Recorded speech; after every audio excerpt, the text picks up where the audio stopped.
So in this lesson I'm going to teach you how to make the vanilla buttercream cake. It's a simple method that we are going to use, which is nothing but the creaming method. So there is butter and sugar involved, and here the sugar that we are going to use is icing sugar. You can refer to the ingredients that are given below the video lesson.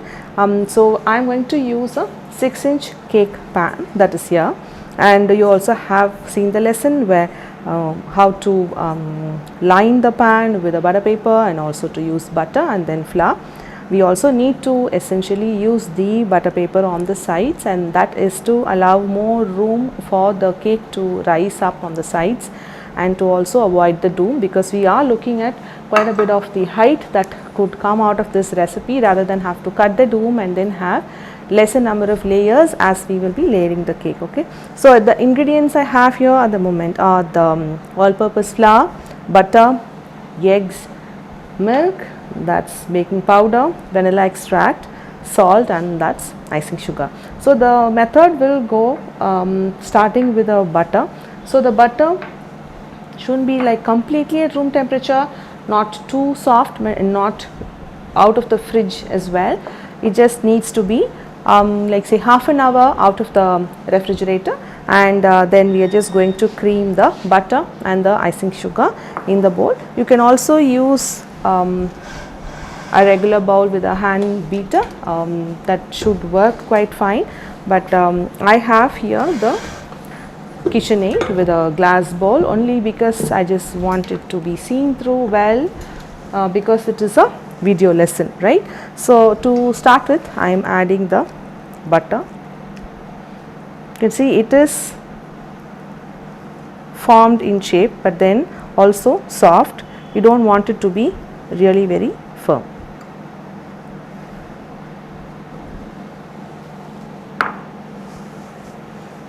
To the butter I am adding icing sugar, and also just going to gently fold this to avoid the icing sugar splatter out. So I have just mixed up the icing sugar with the butter, so this will just help the icing sugar stay within the butter and not splatter out. So I am just going to get the stand mixer in the middle and put the bowl, attach the bowl. So I am also using, for those who are going to use stand mixer, then it is the paddle attachment that you need to use, and I am going to start beating this on medium high speed for about 5 minutes until the color changes pale, light and creamy.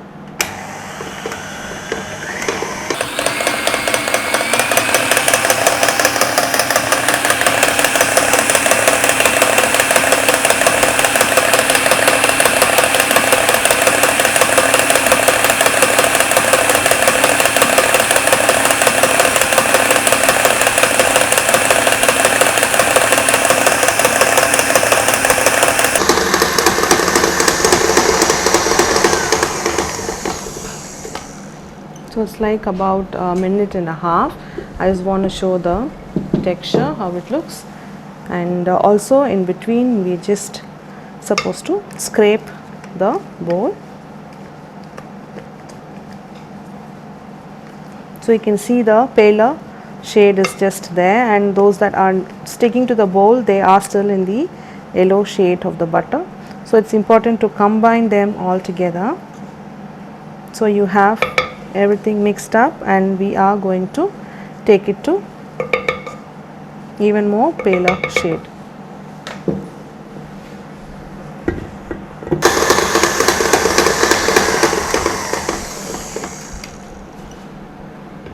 So the butter and icing sugar has now been beating for about 5 minutes, and then you can see how the consistency is. It is really pale in color, and then kind of really very smooth and creamy. So this is the texture that we are looking at.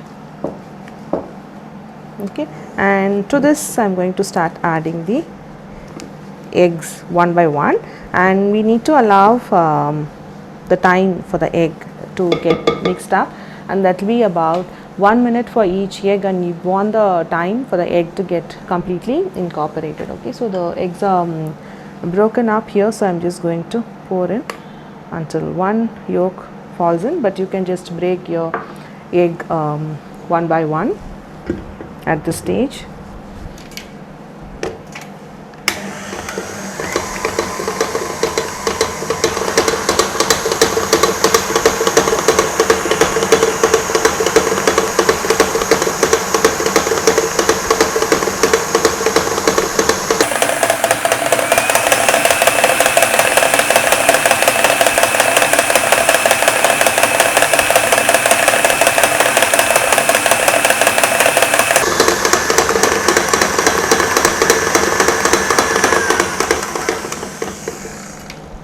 Just want to take and show how it looks after one egg is incorporated. You can see the yolk's color kind of gets in, starts looking a bit pale yellow again, but you can see there is no curdle texture, because the moment you add one of the egg and it starts to look curdled, but then you just shouldn't panic, then continue beating until you have again a creamy texture like that, with one of the egg fully incorporated.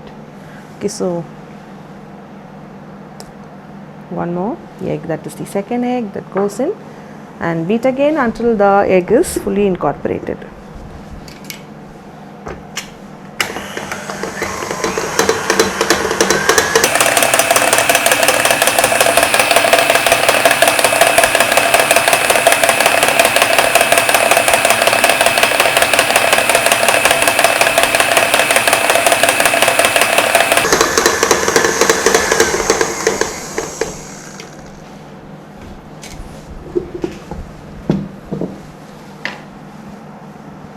So how it looks after 2 eggs addition.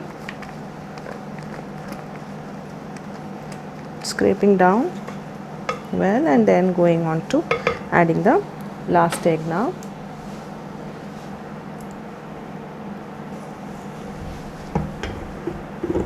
Now beat again on a medium high speed for about a minute until the last egg also completely gets incorporated.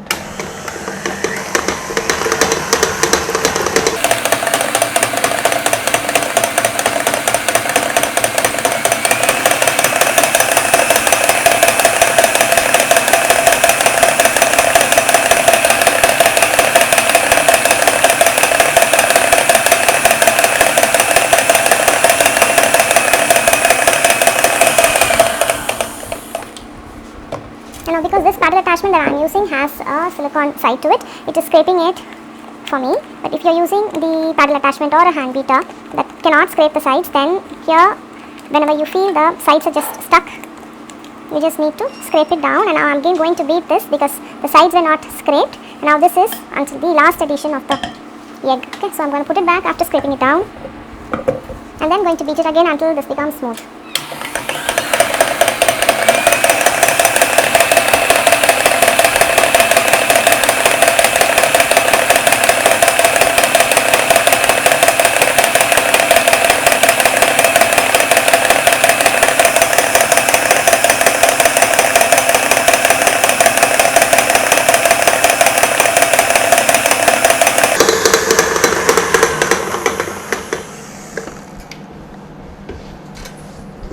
Okay, so let's just check how it looks after the addition of all the eggs. It looks like a really beautiful color with all 3 eggs, and that's how creamy it should look. So any level of curdleness you will continue beating on high speed, and beating for a minute after the addition of each egg is really important. That will have effect on your final texture of the cake. Okay, so into this I have to be adding the dry ingredients with a milk part. To that, vanilla is also something that I need to add. So into another bowl I am just going to have the flour is going in, baking powder, and then the salt. I'm just going to sift all these 3 together.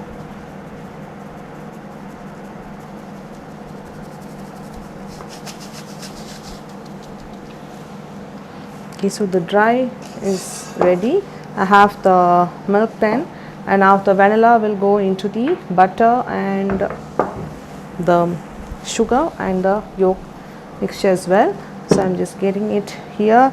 I'm going to add in the vanilla and I'll beat just until the vanilla is fully combined.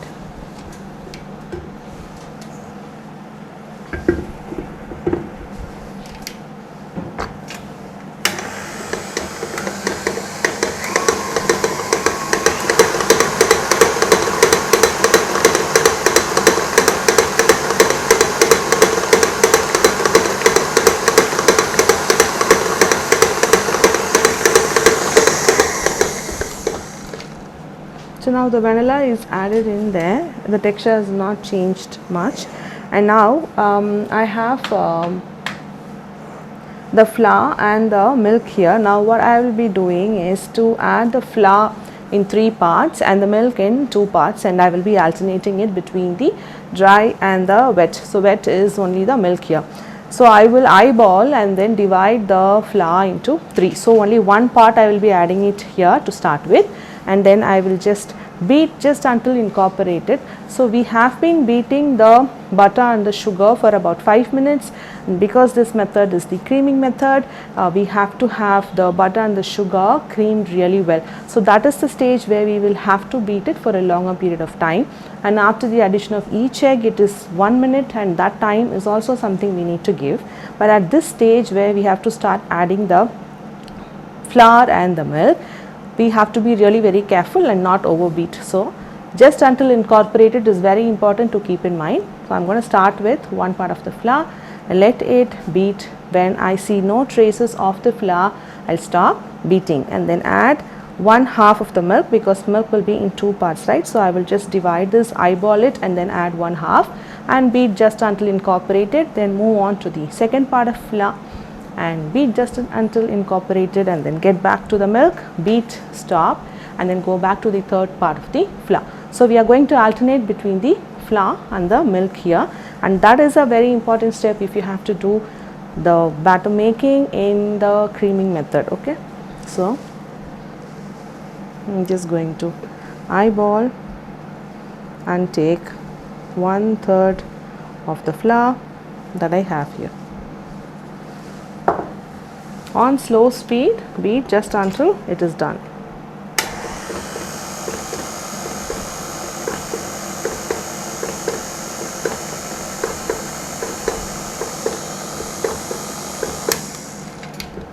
So I like to show how it looks.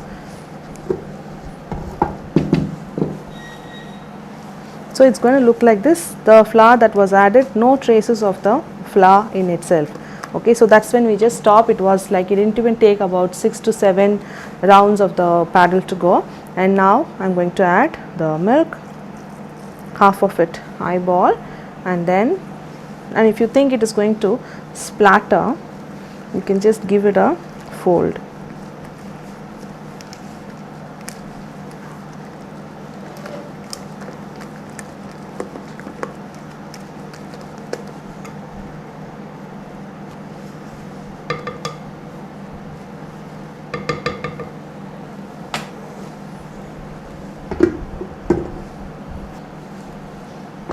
So now I'm going to beat just until incorporated on the low speed.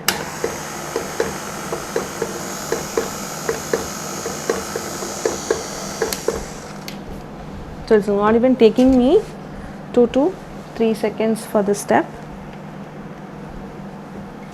Okay, so into this I'm just going to add the second part of the flour.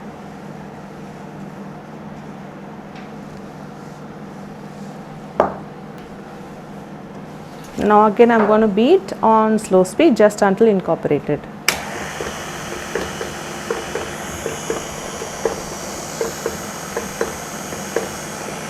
So the moment I see no traces of the flour, I'll just stop beating. Okay, and now I'm just going to add in the last and the second part of the milk. Now beating just until incorporated.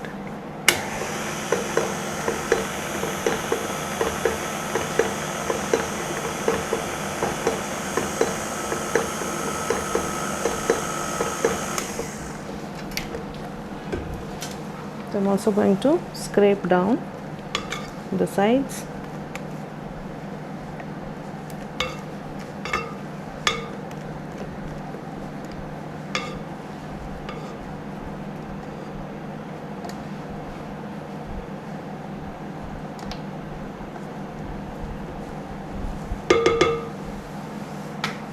And then I'm going to add the last part of the flour.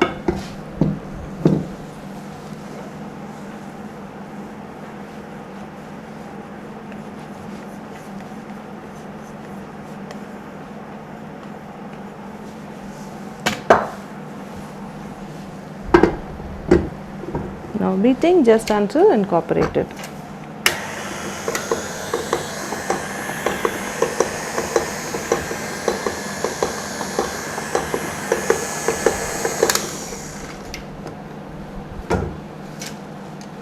So the batter is fully ready. I'm just going to take it out.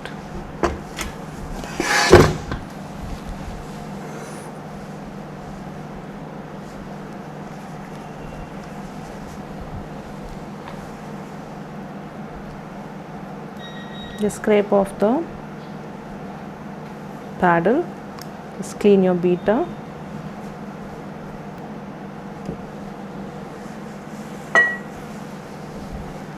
So one last time, I'm just going to scrape down. You don't need to overfold at this stage. So that is a thick batter. There is no need to panic thinking if the cake is going to be soft, spongy and stuff like that. So sometimes I see people do like adding extra milk, trying to make the batter very light and thin, and the pouring consistency, assuming that that is going to make sure the texture of the cake is going to be good. But then the process in which we've made it in the creaming method is very important, and that will give you the right texture of the cake. And this is a very, very beautiful vanilla butter sponge. Okay, so now I have the prepared pan here, right, which is lined with butter paper, and on top of butter paper there is butter applied and is also flowed on top as well. And like I said, having the extra hangout of the butter paper on the sides of the pan is very important to allow more room for the sides of the cake to grow. Or if you have two pans of the same size, which is two 6-inch pans, you could divide it between two pans and then let it bake as well. Okay, so into this I'm going to level the batter.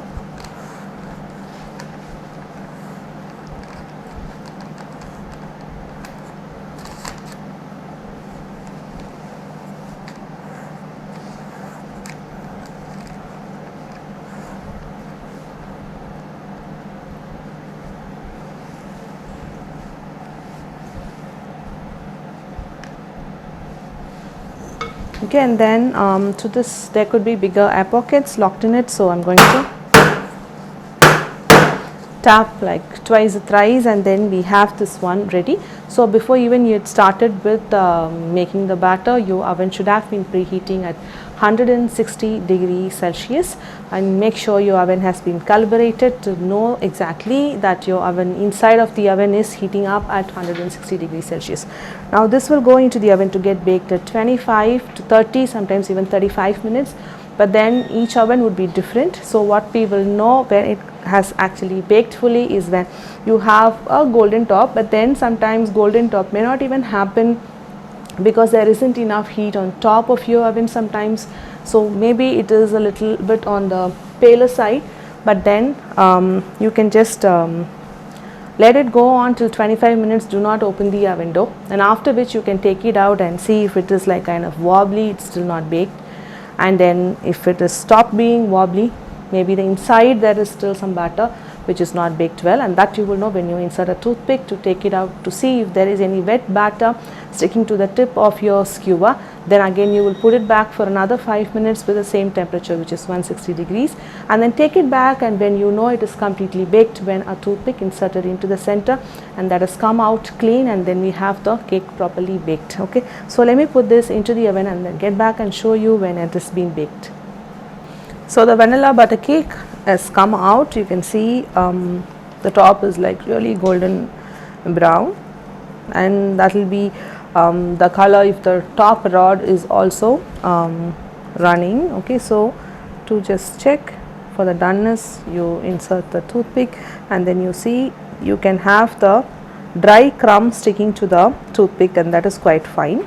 But if there is any wet batter, then you know you have to put it back into the oven. Now you can see the toothpick is quite clean, and now this cake has to be stored like how you've seen in the introductory lessons. It needs to be cling wrapped in 2 layers while it is still warm, which is like 15 minutes out of the oven, and then it needs to be stored in the freezer until we are ready to layer the cake. So I'll get back on the next lesson.